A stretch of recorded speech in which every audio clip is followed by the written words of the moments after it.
So we're on 56. Yeah. So which side of the time are you on?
Good afternoon. As you are aware, Prime Minister Jacinda Ardern is currently in China to formally open the new embassy in Beijing and to meet with both Premier Lee and President Xi. And tomorrow I'll be in the House as acting Prime Minister. The Prime Minister, of course, returns on Wednesday before travelling to Hamilton on Thursday to speak at the Te Hono Volume to Value Conference. Now, today, Cabinet agreed that the government will introduce legislation to ban military-style automatic, semi-automatic weapons and assault rifles in New Zealand. I have with me today Minister of Police Stuart Nash, who will also be available for further questions shortly. The Arms Prohibited Firearms, Magazines and Parts Amendment Bill will have its first reading in the House and be sent to the Finance and Expenditure Committee for public submissions tomorrow. The Select Committee will then have a week to examine the bill and consider public feedback. It's our intention for the bill to be reported back to the House by 8 April and will complete its remaining stages and come into effect by the end of next week.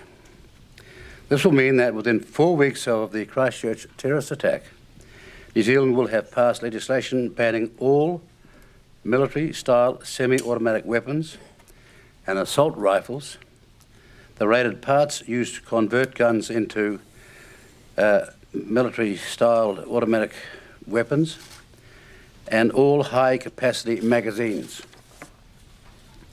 Today, a package of coalition government changes kicked in that will see thousands of businesses and hundreds of thousands of New Zealanders better off. In particular, we're responding to international economic headwinds by providing extra support to businesses so they can innovate and create jobs with the introduction of the R&D credit and easing the cost of doing business by reducing ACC levies. This sits alongside ongoing good management of the government's books, shown last week by the strong surplus in the Crown accounts. Key components introduced today that will see New Zealanders better off include a $1 billion R&D tax incentive that will provide a 15% tax credit to any businesses spending a minimum of $50,000 on R&D. Then cheaper ACC levies, saving businesses and customers $100 million over the next 2 years. And we will drop ACC levies on average from 72 cents to 67 cents per $100 of liable earnings. Then helping Kiwis to plan for their retirement by adding new KiwiSaver contribution rates of 6% and 10%. And now more workers can access KiwiSaver as those aged over 65 can sign up. Rates of New Zealand superannuation and veterans pension will also increase by 2.6%, reflecting the bigger increases in wages under this government. And furthermore, we're providing greater support for domestic violence victims with the new right to 10 days domestic violence leave and flexible working conditions taking effect today. Finally, we've boosted the minimum wage by $1.20 an hour to $17.70, one of the largest increases in this country's history, the last one being in a similar plan between 2005 and 2008. This is in line with our coalition agreement to increase the minimum wage to $20 an hour in 2020-2021. Any questions? Minister, either the Police Minister or the Deputy Prime Minister, you don't seem to have settled on the types of ammunition which will be prohibited. It says, will be defined by the government agenda at a later date. Examples could include armour-piercing ammunition. Is there a particular reason why you haven't prescribed the exact ammunition now? Well, this is a two-part plan. The first we're announcing with the greatest speed possible, and then there's a second part to this plan which will deal with more comprehensive issues as they arise. But first things first. And it's also a lot easier to do it through order in council and through regulations. So we've got to be nimble and flexible in how we do this, and we think this is the best way to achieve that. Yeah, and I would say you're moving way too fast on this. You really need to slow down because you'll make mistakes. Do you agree with that? Don't buy that whatsoever. You know, everyone I have spoken to, be they hunters, farmers, etc., has said you do not need a military-style semi-automatic or an assault weapon to go hunting or to do farm business. You know, these are guns that are designed to kill people. The gun that the terrorists use, the AR-15, is a civilian equivalent of the M16, which was used by ground troops in Vietnam. We don't think we're moving fast on this at all, keeping in mind, as the Deputy Prime Minister outlined, this is stage 1.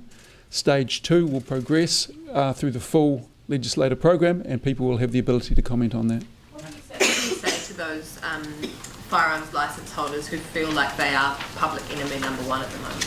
Well, we're not going after law-abiding citizens whatsoever. What we are doing is actually closing down a loophole that allowed, for example, this terrorist who killed 50 people to buy military-style semi-automatic with an A category, your stock standard firearm licence, and then buy a high-capacity magazine and put them together and kill 50 people in short time. So what we are doing is closing down big gaps in the law that allow this sort of event to happen. So hopefully what we're doing is mitigating the risk of this ever happening again. Do you regret that it took an attack of this magnitude to prompt the government to make these changes? Well, you know, the world changed on March the 15th, and as the Prime Minister said, I think within 2 days, that changes were going to be made to the Arms Act, and these are the changes. So within 6 days, she had announced the changes. By April the 12th, these changes will be through. I think that's pretty good timing. Was there any talk in Cabinet today about the establishment of a gun registry? No. But can I just say to the last question, you cannot be a serious New Zealander without we don't have a shared regret that we had not moved in prior times much faster on this issue. You personally, Mr Peters, New Zealand First produced the minority report out of the select committee process, and you were quite opposed to some of the things it recommended in that 2016 select committee inquiry. Do you personally regret your Well, opposition hang on. to Well, that? first of all, the report is 2017, and you haven't read it clearly, because what New Zealand First specifically said was you've got a serious ownership of these guns in the possession of gangs, and this legislation does nothing about it. Now, we intend in this legislation that's coming to do something seriously about it.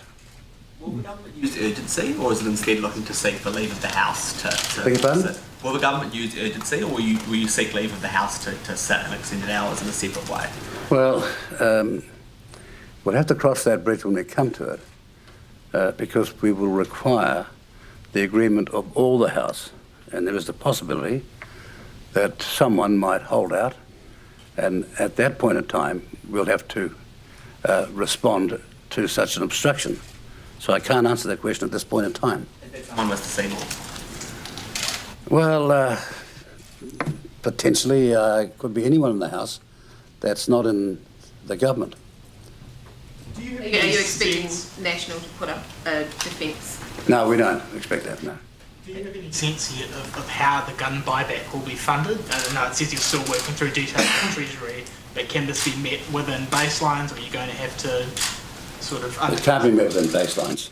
The reality is this is going to cost hundreds of millions of dollars, but we are serious about ensuring that the legislation and the legislative intent and the reasons for it are backed up with some profound action, including future widespread attempts to ensure that we don't only pass the law, but we utterly enforce the law. It's going to cost us plenty, but that's what has to be done now. So does it require spending cuts in some areas, or is it more likely you're going to have to raise new revenue in others? Well, you know, Mr. Sachdev, how the economy works. If it's going to cost us more, we're going to have to find either savings somewhere else or money from new increased revenue. But whatever it is, that is not the point we are concerned about. It is to treat people fairly who thought they had a legal entitlement to a weapon that's now going to be outlawed.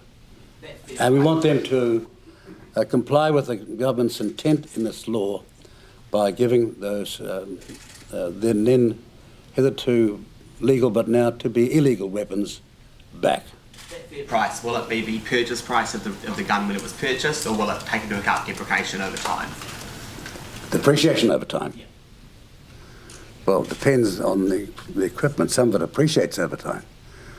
So we can't give you the fiscals or the accountancy on how we'll go about that, but that is certainly part of and parcel of an intense study now, because we have international precedent, and the closest is in Australia. Have you got a bit of timeline yet for the amnesty? Yes, in September 2019. The mongrel mob said over the weekend that they wouldn't be, or they weren't going to hand in their weapons to the government. I was just wondering if that's a concern for you. Well, our message is, yes, you will be handing them back to the government or some lawful authority, but handing them back, you will be. What would be the process if they show some sort of resistance on this? Well, we don't plan to fail on this, so I'm not going to outline the process in that context.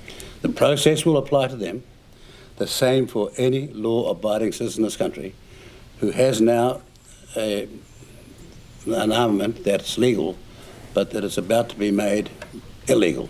What makes you think that they will cooperate now when they haven't cooperated so often in the past when it comes to firearms legislation? What makes me think that there is that we intend to enforce the law. And it's not a matter of cooperation. It's a matter of being obliged to conform with the law of this country or be operating illegally, for which there will be consequences. Can I also say we have increased the penalty substantially? And actually, thanks to New Zealand First, we are having 720 more officers into organised crime squad. You know, I found it abhorrent that you could have gang members in the media publicly saying that they were going to break the law. We take that very, very seriously. Will police be given any more powers to be able to search and seize guns from those gang members? I know that National, a little while back, proposed some legislation around that. Did they? Yeah. Where is it now? Mr Bishop was looking at giving police further powers. So when was search that? gangs. When was that? I'm not sure when his members' bill was. I think it was last year. After they lost the governing benches of this country. We are looking at firearms prohibition orders, which is a separate piece of work, and that will a discussion document on that will be introduced in the next couple of months. So, you know, as mentioned, thanks to New Zealand First, we're looking at 1,800 more officers over and above baseline when we came into government. A decent chunk of those will be going into organised crime. Along with Minister Little and the Crimes Act, we're looking at how we can increase the ability of the police or give police increased powers to go after these criminals, because you know, anyone that comes out in the media and says we are not going to obey the law, we're not going to hand our guns back, well, we've got news for them. They are going to hand the guns back, and if they don't do it voluntarily, then the police are going to come after them. And you know, the penalty now for possessing one of these illegal weapons, well, it will be once this law is enacted, is 5 years in jail. So, you know, my advice to the gangs is hand your weapons back. Do you have any advice to say how many guns the gangs do have, or any estimates around that? No, we don't. This is part of the problem we're dealing with. You know, we have absolutely no idea. It's why the fiscals are between 100 million and 200 million. Normally, a Minister of Finance or an ex-Treasurer would say that's too wide, we need to know more, but we just have absolutely no idea. And so it's the reason why we want to get these guns out of our communities and make New Zealand a safer place. So how many guns do you think you'll buy back for $100 to $200 million? Again, we know there's about 1.5 million guns in this country. We know how many MSSAs or military-style semi-automatics there are here, because those guns themselves have to be registered with police, and you've got to have a special licence to own one of those. But the rest, we don't have any idea, which is, you know, is a loophole. We acknowledge that we need better information. How will you be defining assault rifles? Well, basically, we've come out and said that any rifle with a detachable magazine, any shotgun with a detachable magazine, any shotgun the ones that are exempt are a shotgun with an internal tubular magazine. I'm getting a little technical here, so excuse me, but five shots or less. Yes. So basically, we've said that tools of the trade are a 22 with a 10-shot mag or less, or a pump-action shotgun or a semi-automatic shotgun with 5-cartridge internal magazine or less are exempt. The rest, you're going to be breaking the law if you have one of those after September the 30th. But what we would urge people to do is not wait until September the 29th to declare your weapon or to hand it in. The police have an 0800 number, 0800 311 311, or go to their website, and it will show you the best way to get in touch and either have the weapon picked up by the police or organise a time to drop it off at a police station. What's the response been like so far? How many guns have you got back from the public? We've got a couple of hundred, 195 so far. There's been about 1,400 calls made to the 0800 website, and slightly less forms filled in. But we expect or suspect that a lot of people are waiting for the terms and conditions of the buyback to come into play before they actually action the process to actually hand in their weapon. Have any ministers in your government handed back weapons so far? Well, we are aware that Kelvin Davis handed in his 22. I will say though that a 22 in itself will not be a banned weapon, but a magazine with more than 10 bullets will be illegal. But Kelvin handed in, and what we're saying is this is not just, the amnesty doesn't just apply to those weapons that are banned.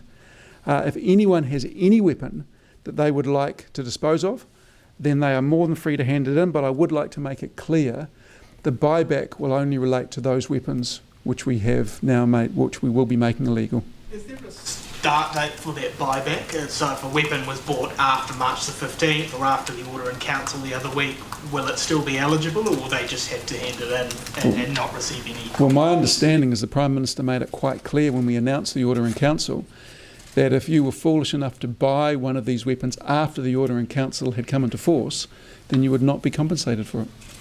Mr. Peters, is there any MPs from your caucus that have handed back any weapons since the new laws came into place? I have no idea as to whether that has happened. I would assume that they've all read very clearly the government's stated position as enunciated by the Prime Minister. But now that you've asked, I'll make some inquiries at caucus tomorrow.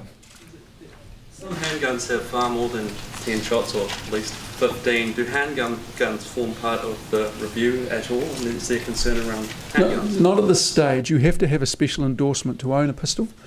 And there are a whole lot of terms and conditions around the ownership of a pistol and also the purchase of a pistol.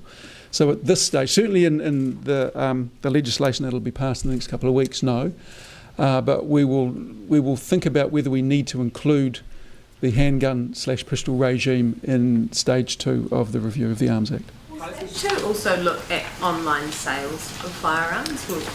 Stage 2 will certainly look at that, yes. But it's quite confirmed the bill has now been tabled. It's been introduced to Parliament technically now. Yes, it has been tabled. You'll have a press statement out from Mr. Nash in the next few minutes with greater clarification. It's quite a detailed press statement, I must say. But it is a complex subject. Are you aware that the New Zealand under-19 cricket team have cancelled their tour to Bangladesh? No, I'm not. Have you been briefed on it at all? Has anyone told the government, or was the government consulted about that at all? Has the government been consulted? Well, the New Zealand cricket is independent of government, as every sporting code is. If they wanted to consult with the government, then they could, but they're not required to. Off the back of the Bangladesh cricket team being in Christchurch at the time of the mosque shootings, do you think this has anything to do with it? No, I don't.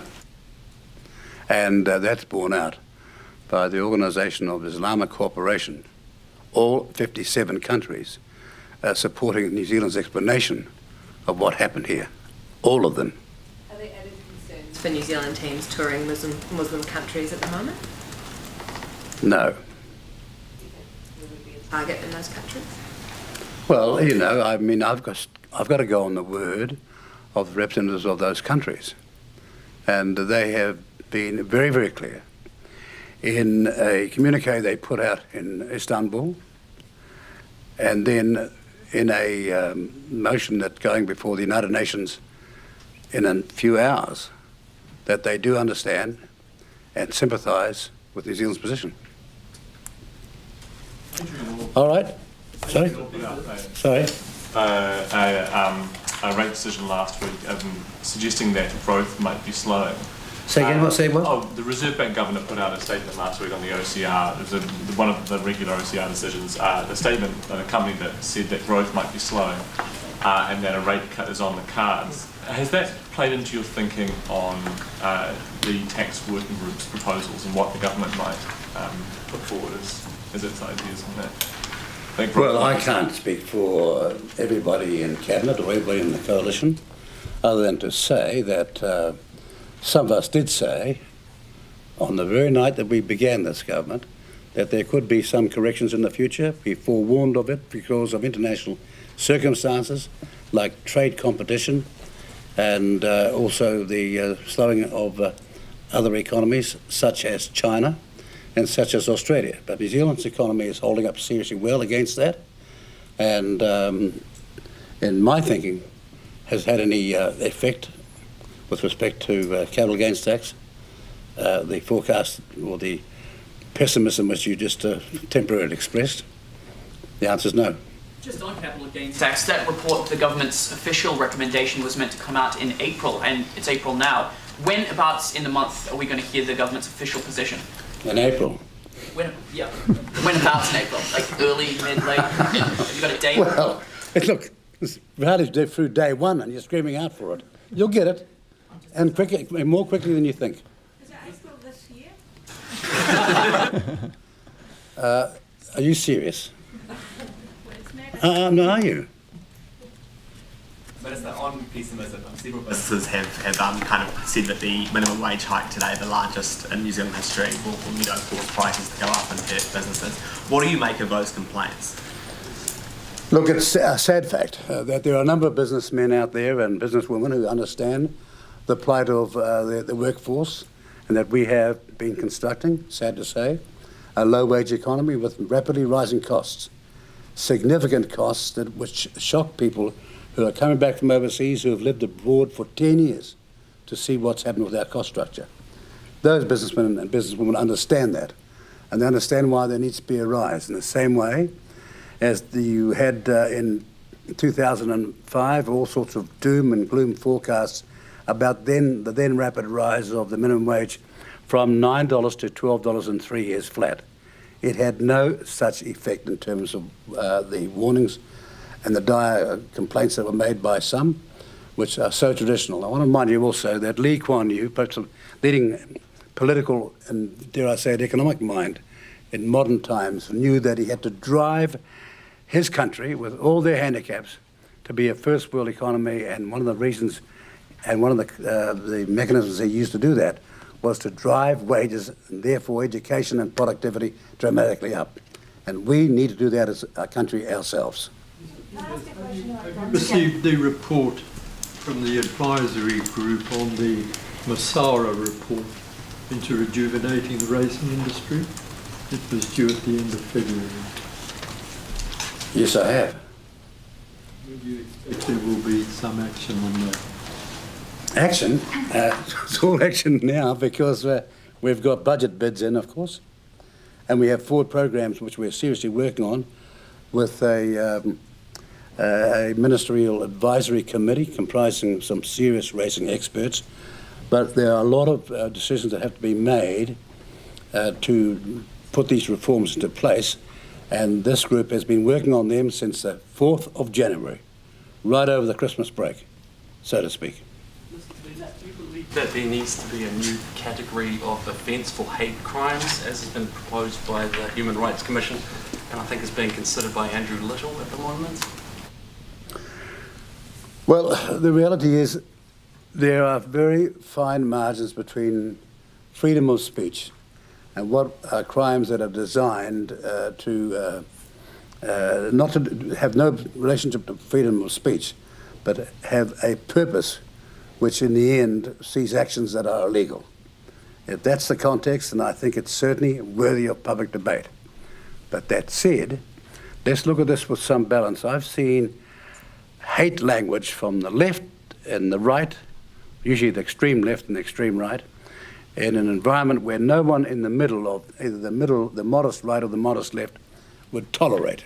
So we need to be careful here, but certainly I think we need to look at it. About the second part of the guns amendment. When are you thinking about timing for that? Well, the paper's going to go to Cabinet at the beginning of May. As mentioned, it'll go through the proper select committee process, etc., and we're hoping to have that passed into law by the end of the year. The second part with the register and stuff in it? Well, it contains a whole lot of stuff. I mean, when we talk about a register, keeping in mind these are just proposals that have to go through Cabinet, and nothing will go out for public consultation unless Cabinet agrees. So there's still a lot of decisions and a lot of water to go under the bridge before we actually get to a piece of legislation or a bill or anything that has its first reading in the House. So we're getting on advice from police and stuff like that?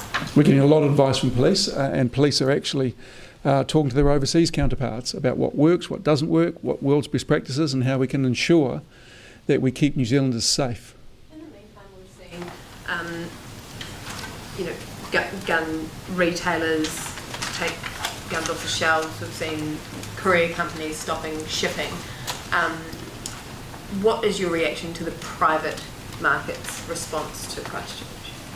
In terms of? In terms of their proactive sort of doing it before government, if you like. Well, I think it shows that they back the government on this. They understand that we need reform in this sector in order to keep Kiwi safe, because the loophole that this terrorist used to kill 50 people was totally unacceptable. We're closing that down. A number of retailers, as mentioned, have taken a really responsible stance on this. A number of courier companies are taking a business decision, which I'm assuming they think is a responsible stance on this. So it's good to see that New Zealanders are actually saying, hey, you know what, we don't need semi-automatic military style or assault weapons in our country. I'd just like to jump back to tax and business. ANZ in its latest business confidence survey released last week said that intentions around residential construction had fallen to a 10-year low, and in its report it said that it may have been a bit of a knee-jerk reaction to the tax working group report coming out, but even still falling to a 10-year low in terms of companies' confidence in the residential building sector is pretty bad. Well, hang on.